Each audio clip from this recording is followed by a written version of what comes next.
ମାଙ୍କଡ଼ ବସିଛି ଡାଳରେ ଡାଳରେ। ନମସ୍କାର, ଜୟ ଜଗନ୍ନାଥ। ଆଉ ଗୋଟେ ବ୍ଲଗ୍କୁ ଆପଣମାନଙ୍କୁ ସ୍ୱାଗତ। ଆଉ ଆଜିର ବ୍ଲଗ୍ ଭାରି ଇଣ୍ଟରେଷ୍ଟିଂ। ଆଉ ମୁଁ ଏବେ ଯାଉଛି କେଉଁଠିକି ଯାଉଛି ତ ଆପଣମାନେ ଥମ୍ବନେଲରୁ ଦେଖିସାରିବେଣି। ତ କଟକ ଯାଉଛି ଆଇନକ୍ସ ନନ୍ 2 ଦେଖିବା ପାଇଁ। ତ ମୋର ଏଇଟା ଆକ୍ଚୁଆଲି ସେକେଣ୍ଡ ମୁଭି ହରର୍ର। ଫାଷ୍ଟ ମୁଭି ହେଉଛି ମୋ ଜୀବନର ପ୍ରଥମ ମୁଭି ପ୍ଲସ୍ ପ୍ରଥମ ହରର୍ ମୁଭି, ଯେଉଁଟାକି ହେଲା ରାଗିନି MMS2। ତ ଆଜି ଆମେ ଯାଉଛେ ନନ୍ 2 ଦେଖିବା ପାଇଁ। ତ ଚାଲନ୍ତୁ ମୋ ସାଙ୍ଗରେ ଯିବା କଟକ, ଡାଇରେକ୍ଟ ଦେଖାବା ଯାଇ କଟକରେ। ସୋ ଗାଇଜ୍ ଫାଇନାଲି ଆସି ପହଞ୍ଚି ଯାଇଛୁ ଆଇନକ୍ସ SGVL ମଲ୍, ଯେଉଁଟାକି ମଲ୍ ଭଳିଆ ହିଁ ଦେଖାଯାଉନି। ଆକ୍ଚୁଆଲି ମଲ୍ ଥିଲା, ବଟ୍ ଏଜି କାହିଁ ବନ୍ଦ ଅଛି ମୁଁ ବି ଜାଣିପାରୁନି। ଏପଟେ ଗୋଟେ କ'ଣ ଏଇଟା ଆକ୍ସକ୍ଲାରେଟର ଟିକେ ଖନି ମାରି ଯାଉଛି କହିଲା ବେଳକୁ। ଏଠି ଆକ୍ସକ୍ଲାରେଟର ଦେଖନ୍ତୁ, ଏଇଟା ବି ଅଣ୍ଡର ୱାର୍କିଂ ଅଛି। ତ ଆମେ ଏବେ ଯିବୁ ଆମର ଡେଷ୍ଟିନେସନ୍ ନନ୍ 2 ଦେଖିବାକୁ। ନନ୍ 2 ଆଉ ଏଇଟା ହେଉଛି ଲିଫ୍ଟ ଛାଡ଼, ଦୁଇଟା ଫ୍ଲୋର୍ ଯିବୁ ଲିଫ୍ଟ ଯିବୁନି ଆଉ କ'ଣ। ନା ଆଇଛୁ ଗୋଟେ ଏଠୁ ଆମେରିକାରୁ, ନା ଚାଲିପାରିବୁନି। ପଖାଳ ଖିଆ ବଡ଼ି ଆମଟି, ଆମେ କ'ଣ ପିଜା ବର୍ଗର ଖିଆ ବଡ଼ି ନା ହେଲା। ତ ଏଇଭଳି କଥା। ଆଉ ଆମେ ବଢ଼ି ଚାଲିଛୁ, ଚାରିଆଡ଼େ ଯୁଆଡ଼େ ଦେଖିବ ସିଆଡ଼େ ବନ୍ଦ, ଯୁଆଡ଼େ ଦେଖିବ ସିଆଡ଼େ ବନ୍ଦ। ଭାଇ ହଲ୍ଟା ବନ୍ଦ ନଥିବ ତ ସରିଗଲା, 220 ଟଙ୍କା ପୁରା ପାଣିରେ ପଡ଼ିଯିବ। ହଲ୍ ବନ୍ଦ ଥିଲେ ସରିଲା। ଏଇଟା ନୂଆ ହେଇଛି ବୋଧେ, ଖୋଲା ହେଇନି ସବୁ କିଛି, ସବୁ ଖୋଲା ହେବ ଧୀରେ ଧୀରେ ଖୋଲା ହେବ। ଦେଖିବେ ହଲ୍ଟା କେଉଁଟା ଦେଖିଲ ହଲ୍ ନେକ୍ସଟ ଏପଟେ ବା।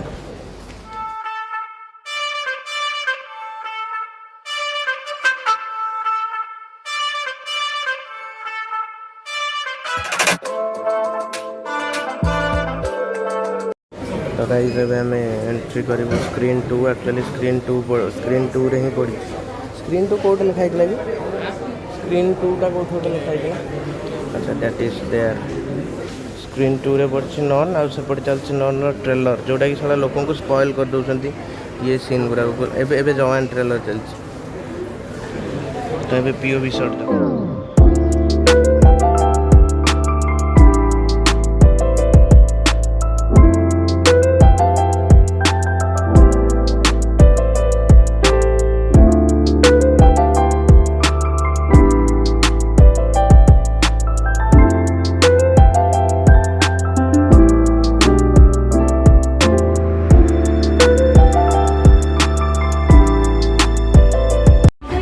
फाइनाली आसी बसीगलु हल भितर। ଆଉ ଏବେ ଷ୍ଟାର୍ଟ ହେବାକୁ ଯାଉଛି ନନ୍ 2। ଆଉ ଦେଖାଯାଉ ଆମକୁ ଗୁଜବମ୍ସ ଆସୁଛି, ଡର ଲାଗୁଛି ନା କ'ଣ ହେଉଛି। ଏବେ କ'ଣ ଚାଲିଛି, ଗୋଟେ ଆଡ଼ଭର୍ଟାଇଜ୍ ଚାଲିଛି। ତ ଲୋକମାନେ ବି ଆସି ବସି ସିଟ୍ରେ।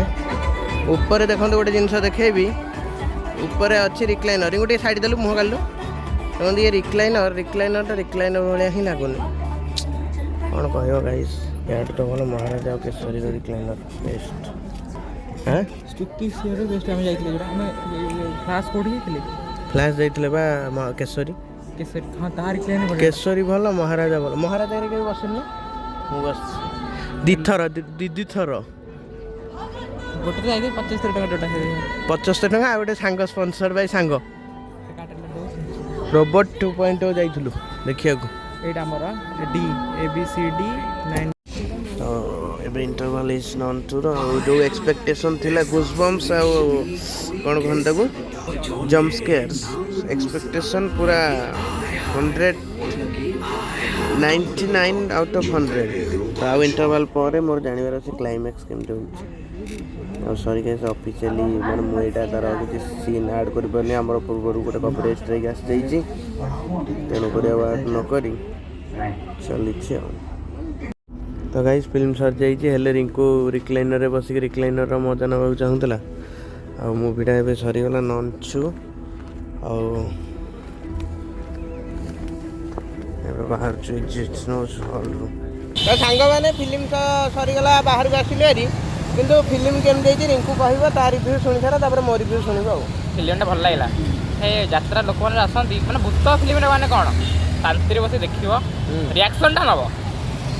ନା କି ଗଜର ଖାଲି ବକର ହଉଥିବ, କିଛି ଭୂତ ଆସିଲେ ଜଣା ହିଁ ପଡ଼ିବନି ଭୂତ ଆସିଲା କି ନାହିଁ। ଆଉ 3 ଜଣ ଝିଅ ବସିଥିଲେ, ମୁଣ୍ଡ ଖାଇଦେଲେ ଗପି ଗପି। ସେଇଆ। ଆଉ ଗୋଟେ କଥା, non 1 is better than non 2। କାହିଁକିନା ନନ୍ ୱାନ୍ର କ୍ଲାଇମ୍ୟାକ୍ସଟା ଭଲ ଥିଲା ମୁଁ ସେଇ କ୍ଲାଇମ୍ୟାକ୍ସକୁ ଅପେକ୍ଷା କରିଥିଲି କିନ୍ତୁ ନନ୍ ଟୁରେ କ୍ଲାଇମ୍ୟାକ୍ସ ମିଳିଲା ନନ୍ଟୁରେ ହଁ ଆମ ଫୋନ୍ ଆଉଛି ମୁଁ ଯାଉଛି ଡାଇରେକ୍ଟର ଭାବିଲା ବୋଧେ ମୋର ମାନେ ତାର ଗୋଟେ ଅଲଗା ଗୋଟେ କଲ୍ ପଳେଇ ଆସିଲା ସେ ସେଇଥିପାଇଁ ପଳେଇଲା ତ ଏଇଭଳି କଥା ତ ତାର କିଛି ଅଫିସିଆଲି ଫୁଟେଜ୍ ଗୁରା କରୁନି କାହିଁକିନା କପିରାଇଟ୍ ଷ୍ଟ୍ରାଇକ୍ ପଡ଼ିଯାଉଛି ତ ରହିଲୁ ନମସ୍କାର ଜୟ ଜଗନ୍ନାଥ ଏବେ ଯାଉଛି ଏରି ଘରକୁ ଲାଇକ୍ ସେୟାର ସବସ୍କ୍ରାଇବ୍ ମୋ ତରଫରୁ ଆଜ୍ଞା ତ ପୁଣି ଦେଖା ଗୋଟେ ନୂଆ ଭିଡ଼ିଓରେ ଯା ପଳା ହଉ ଯା